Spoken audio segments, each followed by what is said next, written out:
ଆମର ହଉଛି ଆମର ନିତ୍ୟକ୍ରମ ସରିଲା। ଆଉ ଏବେ ମୁଁ ତ ପିଆଜ ରସୁଣ ଖାଏନି। ଏବେ ସମସ୍ତେଙ୍କ ପାଇଁ ପିଆଜ ରସୁଣରେ ଭଜାଭଜି ହେଉଛି। ମୁଁ କହିଦେଇଛି ମୋର ସେତିକି ବେଶୀ କିଛି ଦରକାର ନାହିଁ। ପଖାଳ ଭାତକୁ ଆଉ ବାଇଗଣ ପୋଡ଼ା ହେଲେ ଚଳିବ।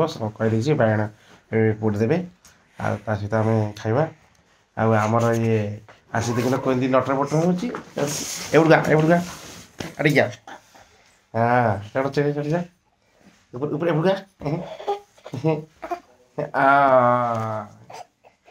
ଭାରି ଭାରି ବାଳୁଙ୍ଗା ଅଛି।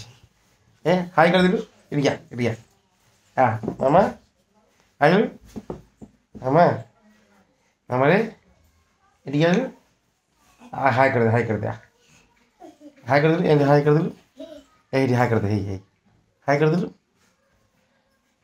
ଏମିତି ହାଇ କରିଦେଲୁ ହାଇ କରିଦେ ମାମା ମୋର ହାଇ ହାଇ କରିଦେଇଛି। ମାମା ଖାଇଛୁ ନା ମାମା ଖାଇଛୁ ଟି କ'ଣ ଖାଇଛୁ କ'ଣ ଖାଇଛୁ କ'ଣ ହେଇଛି କି କ'ଣ ଖାଇଛୁ କହ ମାମାରେ କ'ଣ ଖାଇଛୁ ସତ କଥା କହ କ'ଣ ଖାଇଛୁ ଭାଇ ଖାଇଛି ତୁ କ'ଣ ଖାଇଛୁ ଭାଇ ଭାଇ ସେଠି ଯାଇକି ନମ୍ବେଇକି ଶୋଇପଡ଼ିଛି। ଆଜି କାଲି ରାତିରେ ପୁରା ଝାଡ଼ା ବାନ୍ତି ହେଇକି ପଡ଼ିଥିଲା। ଆଉ ଏବେ ସେ ସକାଳୁ ଟିକେ ଭଲ ହେଇଯାଇଥିଲା। ଆଉ ଆସିକିରି ସକାଳୁ ସକାଳୁ ସେ କ'ଣ ଚୁଡ଼ା ବିସ୍କୁଟ ଆମର ଖାଇଛି। ଆଉ ଇଏ ବର୍ତ୍ତମାନ କ'ଣ ଖାଇଲୁ ପୁରୀ ଖାଇଲୁ ପୁରୀ ଖାଇଲୁ ପୁରୀ କ'ଣ ତରକାରୀ ତରକାରୀ ଆଉ କ'ଣ ଖାଇଲୁ ଆଉ ମିଠା ଖାଇଛୁ ମିଠା କିଏ ଦେଲା କିଏ ଦେଲା ଖାଇବାକୁ କିଏ ଦେଲା ଖାଇବାକୁ ତତେ ମାମା ଦେଲା ବର୍ତ୍ତମାନ ମାମା ତାକୁ ଦେଇ ଦେଇଛି ଖାଇବାକୁ ଆଉ ସେ ଖାଇଛି। ଆଉ ତୁ କ'ଣ ଖାଇଛୁ ପେଟ ଫୁଲ ଅଛି ତ ପେଟ ଫୁଲ ଅଛି ମୋ ହାତରେ ଖାଇବୁ ମାମା ମୋ ସାଥିରେ ଖାଇବୁ ମୋ ପଖାଳ ଖାଇବୁ ପଖାଳ ଖାଇବୁ ମୋ ହାତରେ ମୁଁ ଖୁଆଇଦେବି ଖାଇବୁ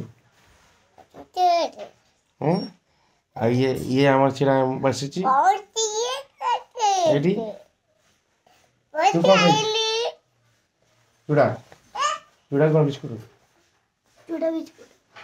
ଇଏ ଚୁଡ଼ାକୁ ବିସ୍କୁଟ ଖାଇଛି। ଆଉ ତୁ କ'ଣ ଖାଇଛୁ ଏଠିକି ବସିଲୁ ଏଡ଼ୁଆ ବସିଲୁ କ'ଣ ଖାଇଛୁ କ୍ଷୀରି କିଏ ଦେଲା ମାମା ଦେଲା କେତେ ମାନେ ଛୋଟିଆ ଇଏରେ ଦେଲେ ନା କାଟିଆରେ ଆଉ ତୁ କ'ଣ ଖାଇଛୁ ତୁ ଏବେ କ୍ଷୀରି ଖାଉଛୁ ତୁ ଭାତ ଖାଇବୁନୁ ପଛରେ ଖାଇବୁ ଆଉ ସକାଳୁ ତୁ ସବୁ ଗାଧୋଇ ସାରିଲୁଣି ଆଉ ଖାଲି ଦାନ୍ତ ଘଷିଛୁ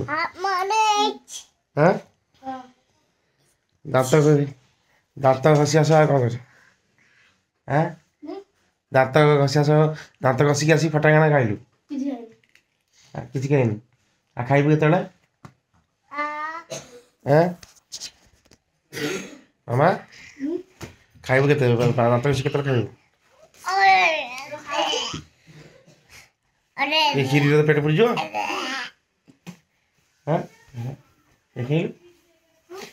ଦେଖି ପାସ୍ ଭଲ ଲାଗୁଛି କିଛି ମାନେ ଖଟା ଫଟା କିଛି ହେଇନି ମିଠା ବଢ଼ିଆ ଅଛି ପୁରା ବର୍ତ୍ତମାନ ଜିନିଷ ଭଲ ଅଛି ଆଉ ସମସ୍ତେ ଖାଉଛନ୍ତି କିଛି ଅସୁବିଧା ହେଇନି।